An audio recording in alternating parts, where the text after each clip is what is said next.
Hello students. Hello students, welcome to the YouTube channel of Kota Aakash. बच्चों, आप जानते हैं कि हम टाइम टू टाइम आपके लिए बहुत ही प्यारे स्ट्रेटेजिक वीडियोस लेके आते हैं जिनको यूज करके आप आपका नीट में जो प्रिपरेशन है उसको बहुत बेटर कर सकते हैं और आपका जो स्कोर है उसको बहुत ही ज्यादा मैक्सिमाइज कर सकते हैं। और इसी सीरीज में हम एक और वीडियो लेके आए हैं और वो भी उस सब्जेक्ट में जिस सब्जेक्ट को लेके आप में सबसे ज्यादा खौफ रहता है, जो है फिजिक्स। अब आज की वीडियो में हम क्या करने वाले हैं, तो जैसे आप टाइटल पढ़ सकते हैं, हमने बोला है physics paper analysis of NEET 2019 to 2023। तो बच्चों, आज का जो वीडियो है इसके अंदर हम पिछले 5 साल का जो फिजिक्स का पेपर है इसका चैप्टर वाइज 11th और 12th क्लास का आपको एक बहुत डिटेल्ड एनालिसिस प्रेजेंट करेंगे, और जिसके बेसिस पे आप एटलीस्ट ये आइडेंटिफाई कर सकते हैं कि कौन से वो चैप्टर्स हैं जिनका वेटेज 11th और 12th में सबसे ज्यादा होता है, और कौन से ऐसे चैप्टर्स हैं जो समय के अभाव में अगर आपको लो प्रायोरिटी पे रखना पड़े तो आप रख सकते हो। और इसी वीडियो को अगर इसी सीरीज को मैं अगर थोड़ा सा और एक्सप्लेन करूं बेटर तरीके से, तो ये एक वीडियो सीरीज, इसमें 3 वीडियो होने वाले हैं और आज पहला वीडियो है। तो पहले वीडियो के अंदर जैसा आप पढ़ सकते हैं, हमने चैप्टर लेवल पर एनालिसिस प्रिपेयर किया है क्लास 11th का और क्लास 12th का।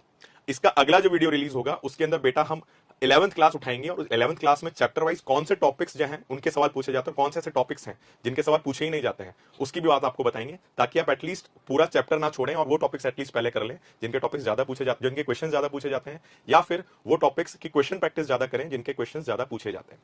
इसी तरह से सेम एनालिसिस थर्ड वीडियो में होगा क्लास 12th का। तो मेरे साथ आज प्रेजेंट है Pawan Kaushi sir, who is a very senior physics faculty at Kota Aakash centre, and myself Harshit Goyal, I am also physics faculty at Kota Aakash centre. And Pawan sir आपको गो थ्रू करवाएंगे क्लास 12th के पूरे चैप्टर्स के, और उनके अंदर जैसे भी क्वेश्चन आए तो उस पैटर्न से रिलेटेड आपको बातें बताएंगे, एंड फिर एंड में एक कंप्लीट एनालिसिस रहेगा क्लास 12th का। So over to you Pavan sir, and very welcome to the video, and आप प्लीज बच्चों को क्लास 12th के बारे में बताएं। Thank you Harshit sir.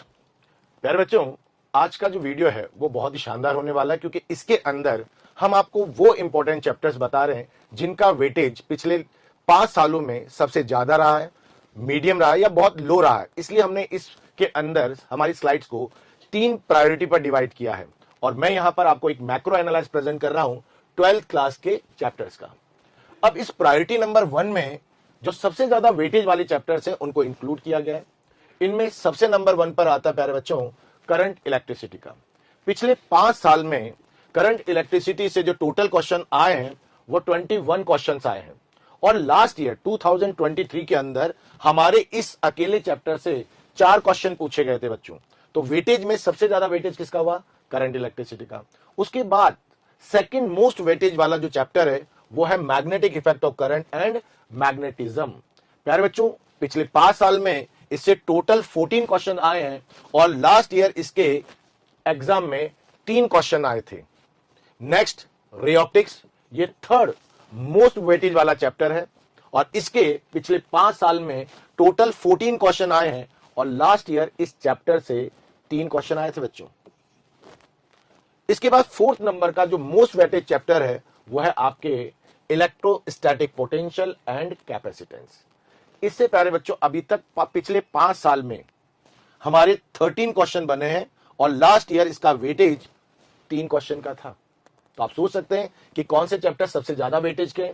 इसके बाद जो मोस्ट वेटेज में आता है वो आता है आपका सेमीकंडक्टर। सेमीकंडक्टर से पिछले साल 3 क्वेश्चन पूछे गए, और पिछले 5 सालों में टोटल 13 क्वेश्चन पूछे गए हैं। तो ये भी आपका मोस्ट वेटेज वाला चैप्टर है। और लास्ट मोस्ट प्रायोरिटी में लास्ट नंबर पर है आपका ऑल्टरनेटिंग करंट, एसी, और इससे लास्ट ईयर प्यारे बच्चों 2 क्वेश्चन आए थे, और टोटल 5 सालों में इसमें 11 क्वेश्चन पूछे गए। तो ये जो आपके प्रायोरिटी नंबर 1 में हम लोगों ने मोस्ट वेटेज वाले जो 6 चैप्टर आपको सामने प्रेजेंट किए हैं, current electricity, magnetic effect of current and magnetism, ray optics, electrostatic potential and capacitance, semiconductor और एसी। प्यारे बच्चों, इन चैप्टर में से अभी तक पिछले साल के एग्जाम में जो टोटल वेटेज आया है वो आया है 64 मार्क्स का, और 64 मार्क का मतलब है 16 क्वेश्चंस। तो आप देखिए, आउट ऑफ 50 में से 16 क्वेश्चन हमारे 12th के इन चैप्टर से पूछे गए हैं।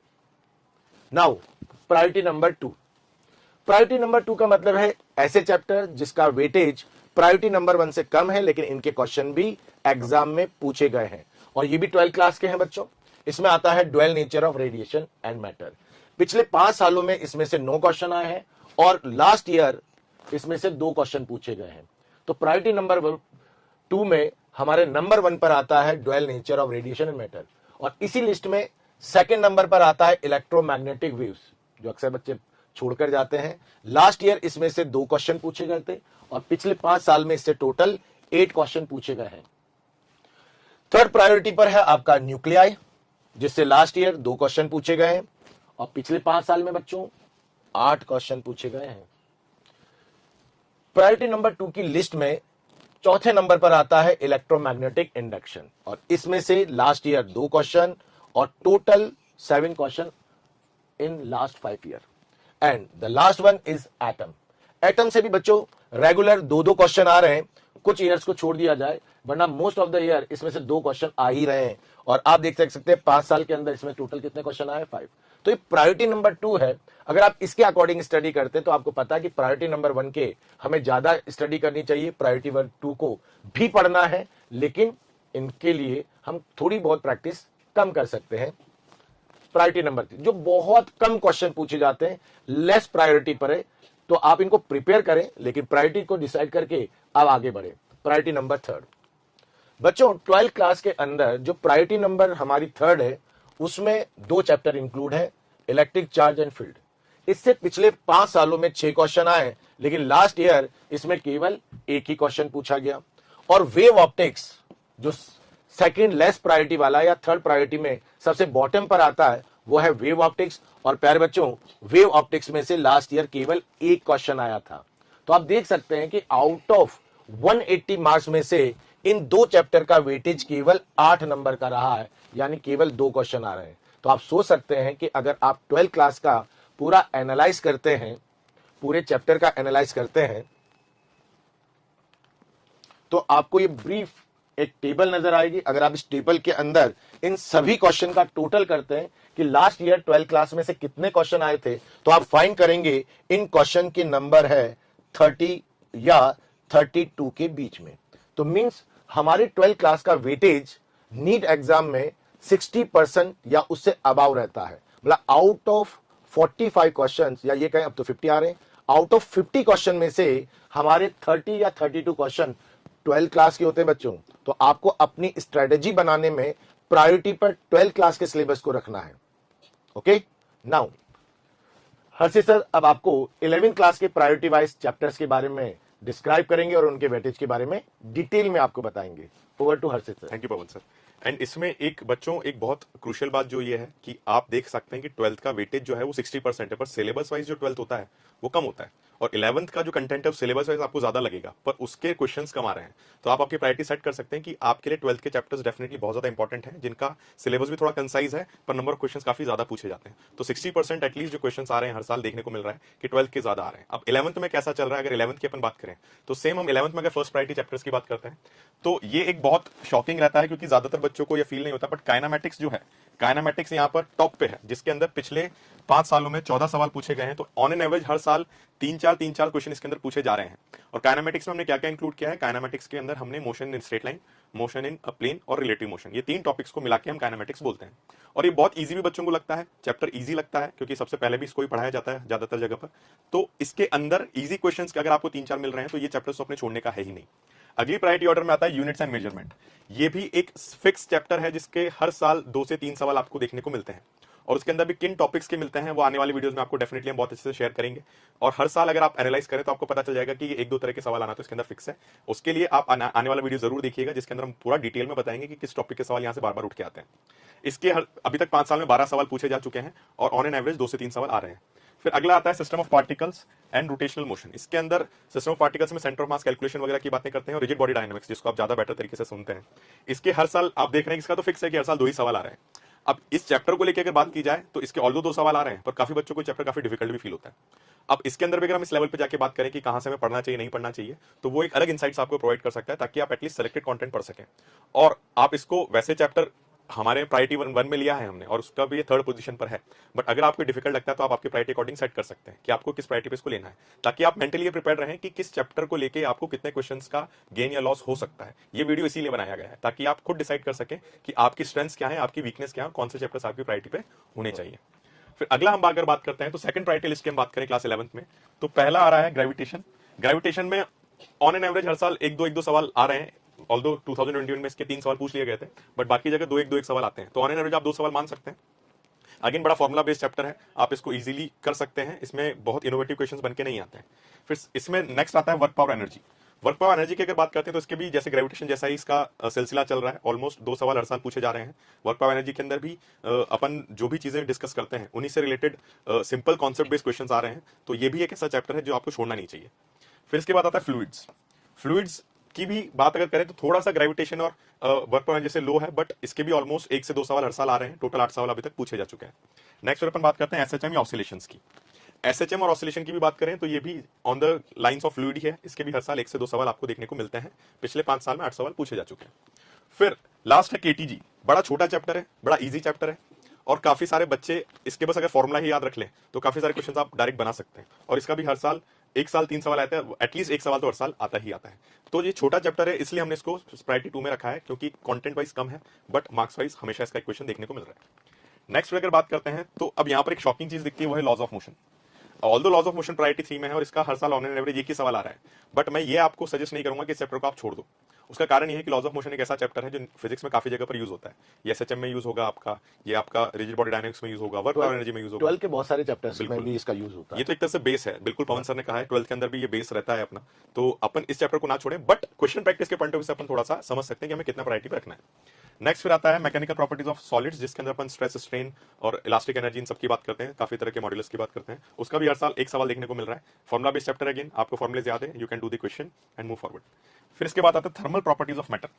थर्मल प्रॉपर्टीज ऑफ मैटर के अंदर चैप्टर थोड़ा डिटेल्ड है, 3-4 कॉन्सेप्ट्स हैं इसके अंदर, 3-4 टॉपिक्स, बड़े टॉपिक्स हैं, बट एक ही सवाल पिछले 2 साल से तो एक भी सवाल नहीं आया, और उसके पहले 2-2 सवाल आ रहे थे, तो थोड़ा फ्लक्चुएटिंग पैटर्न है। और हम ये भी तो एक चीज मैं आपको बिल्कुल बता दूं, हम ये भी क्लेम नहीं करें कि अगले साल इसका कोई सवाल आएगा नहीं, अभी तक जो पिछले 5 साल में हो चुका है वही फैक्ट्स हम आपके सामने प्रेजेंट कर रहे हैं, डेटा बेस्ड।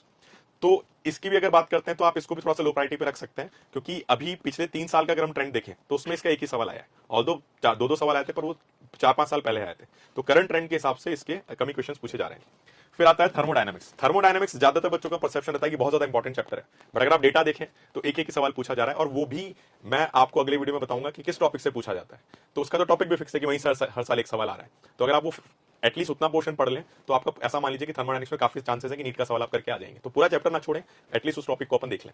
और फिर लास्ट आता है वेव्स। वेव्स में स्ट्रिंग वेव और साउंड वेव बच्चों दोनों है, और आप देख सकते हो कि ये जो चैप्टर है इससे पिछले 5 साल में मात्र 3 सवाल पूछे गए हैं, और वो भी 2019 और 20 में तो कोई सवाल ही नहीं था, और उसके अलावा अगर हम बात करें 20, 22, 23 तो एक सवाल ही आया। तो ये चैप्टर जो है वेव्स का, ये काफी बड़ा लगता है बच्चों को, इसके अंदर कॉन्सेप्ट्स भी थोड़े से बच्चों को लगता है फील नहीं आ रहा है, इमेजिनेशन थोड़ा सा पुअर हो रहा है, तो आप इसकी प्रायोरिटी देख सकते हैं कि हमारा एकदम लास्ट प्रायोरिटी पे है, ठीक है। अब इसके अकॉर्डिंग अगर हम बात करते हैं तो फिर मैं एक चीज इसके अंदर आपको थोड़ा सा रिकॉल कर देता हूं। अगर हम इन 3 चैप्टर्स की बात करते हैं तो हर साल ऑन एन एवरेज इनके 28 क्वेश्चंस प्रायोरिटी 1 के आते हैं। प्रायोरिटी 2 में ऑल्दो 5 चैप्टर है पर उनके भी 28 मार्क्स के ही क्वेश्चंस आपसे पूछे जा रहे हैं। और अगर हम बात कर लेते हैं थर्ड प्रायोरिटी चैप्टर्स की, तो इनके इसके अंदर अगर आप देखें तो इसमें भी 5 चैप्टर है, बट इसके अंदर मात्र ऑन एन एवरेज 16 मार्क्स, मतलब 4 सवाल के आसपास ही पूछा जाता है। और जैसा हमने पहले ही बताया था, पवन सर ने आपको बताया था, अगर आप ओवरऑल देखो तो आउट ऑफ 108 ओनली 72 मार्क्स के जो क्वेश्चंस हैं वो सिर्फ 11th क्लास से ऑन एन एवरेज पूछे जा रहे हैं। थोड़ा बहुत ऊपर नीचे जा सकता है data year on year basis पे, बट 72 मतलब ऑलमोस्ट 40% ही हो जाता है ये, तो 40% पेपर ही आपका कहां से आ रहा है, 11 से आ रहा है। तो डेफिनेटली अपनी जो मार्क्स वाइज अगर बात करें तो क्लास 12 बहुत ज्यादा क्रूशियल हो जाती है। आपकी प्रायोरिटी में सबसे पहले 12th होना चाहिए। 12th के अंदर कौन से चैप्टर आपकी प्रायोरिटी में होंगे वो हमने डिस्कस किया, सेकंड प्रायोरिटी में कौन से होंगे वो हमने डिस्कस किया, और थर्ड प्रायोरिटी में क्या होगा। लेकिन आप अपनी एबिलिटी को और अपने पोटेंशियल को आइडेंटिफाई करके इस लिस्ट को अप एंड डाउन चेंज कर सकते हैं, और इसी तरह से 11 का भी चेंज कर सकते हैं। फिर अब हम आपको ये दिखाना चाहते हैं, जैसे हमने बोला कि आने वाली एक और सीरीज है, तो उसका एक ग्लिम्स हम आपको दिखा रहे हैं कि हम आने वाले वीडियोस में किस लेवल पे बात करने वाले। और यहाँ पर एक एग्जांपल है क्लास 12th के ऑल्टरनेटिंग करंट का। तो बच्चों इसमें मैं पवन सर को इन्वाइट करूंगा कि वो आपको ऑल्टरनेटिंग करंट के बारे में बताएं कि किन टॉपिक से सवाल आ रहे हैं, किन से नहीं आ रहे हैं। प्यारे बच्चों, इससे पहले जो हमने वीडियो डिस्कस किया था वो मैक्रो एनालिसिस था। अब आप ये देखिए कि हमने नेक्स्ट वीडियो में हम आपको क्या प्रेजेंट कर रहे हैं, तो अब हम आपको हर चैप्टर का इनसाइट प्रेजेंट करवाने वाले हैं, यानी उसका माइक्रो एनालाइज प्रेजेंट करने वाले हैं। और इसके लिए हमने आपके लिए एक एग्जांपल क्रिएट किया है, वो है ऑल्टरनेटिंग करंट का। ऑल्टरनेटिंग करंट के अगर आप सब कंटेंट देखें तो उसमें आता है AC generator, AC power in AC circuit, reactance and impedance, peak and RMS value of alternating current end voltage, resonance, transformer और एलसीआर सर्किट। ये कुछ ऐसे उसके सब कंटेंट है। अब इन सब कंटेंट में से कौन सा कंटेंट सबसे ज्यादा इंपॉर्टेंट का तो अभी देखिए, एसी जनरेटर से पिछले 5 साल में एक भी क्वेश्चन नहीं आया। पावर इन एसी, जिसके अंदर आपको बच्चों एवरेज पावर पूछा जाता है, आपसे पावर फैक्टर पूछा जाता है, यहां पर आपसे फेज डिफरेंस पूछ लिया जाता है। तो आप ये देख रहे हैं कि पिछले 5 सालों में पावर इन एसी सर्किट का कोई क्वेश्चन ही नहीं आया है। फिर आता है आपका रिएक्टेंस इंपीडेंस। अगर इसका क्वेश्चन आता है तो आपने प्रैक्टिस किया होगा, तो बहुत टाइम कंज्यूमिंग है, लेकिन आप आश्चर्य करेंगे पिछले 5 साल में इसमें से एक भी क्वेश्चन नहीं आया। मतलब नीट एग्जाम भी आपको बहुत ज्यादा कैलकुलेटिव क्वेश्चन नहीं पूछता है। लेकिन पीक और आरएमएस वैल्यू, इसमें से आप देखेंगे केवल 2 साल में एक एक क्वेश्चन आया, और लास्ट ईयर इससे क्वेश्चन मिस था। फिर नेक्स्ट है रेजोनेंस, जो कि बच्चों के लिए बहुत इंपॉर्टेंट लगता है और बोलते हैं कि इसमें से क्वेश्चन आता ही है, और आप देख रहे हैं कि इसमें से लास्ट ईयर एक क्वेश्चन आया था, वरना इसमें से भी क्वेश्चन ना के बराबर आता है। ट्रांसफार्मर का क्वेश्चन पिछले 3 सालों में रेगुलर आ रहा है बच्चों। तो आप समझ रहे होंगे कि अगर हम माइक्रो एनालाइज करते हैं तो हमें हर चैप्टर के इनसाइड में पता चल जाता है कौन सा सब कंटेंट या सब टॉपिक बहुत ज्यादा इंपॉर्टेंट है, उससे तो मुझे पढ़ना ही है। बाकी हम ये नहीं कह रहे कि और को छोड़कर जाइए, उनको भी पढ़ना है, लेकिन जिसके रेगुलर क्वेश्चंस आ रहे हैं, जो नीट में जो एग्जामिनर है उसका इंटरेस्ट इन टॉपिक में ज्यादा है, तो उनको तो हमें छोड़ना नहीं है। उसके तो हमें क्वेश्चन अगर 2 प्रैक्टिस करें तो 2 की जगह 4 कर लेंगे। लास्ट आता है एलसीआर सीरीज सर्किट, और इस एलसीआर सर्किट में आप देख रहे हैं कि हमें 2020 के अंदर एक क्वेश्चन, 21 में 2 क्वेश्चन और 23 में 1 क्वेश्चन। मतलब ये भी सब कंटेंट ऐसा है जिसमें से रेगुलर क्वेश्चन बन सकता है। तो अब आप सोच सकते हैं कि अगर मैं एसी करंट की स्टडी करूं तो प्रायोरिटी वार किस टॉपिक को मैं सबसे पहले पढ़ूं, किसके क्वेश्चन ज्यादा प्रैक्टिस करूं। तो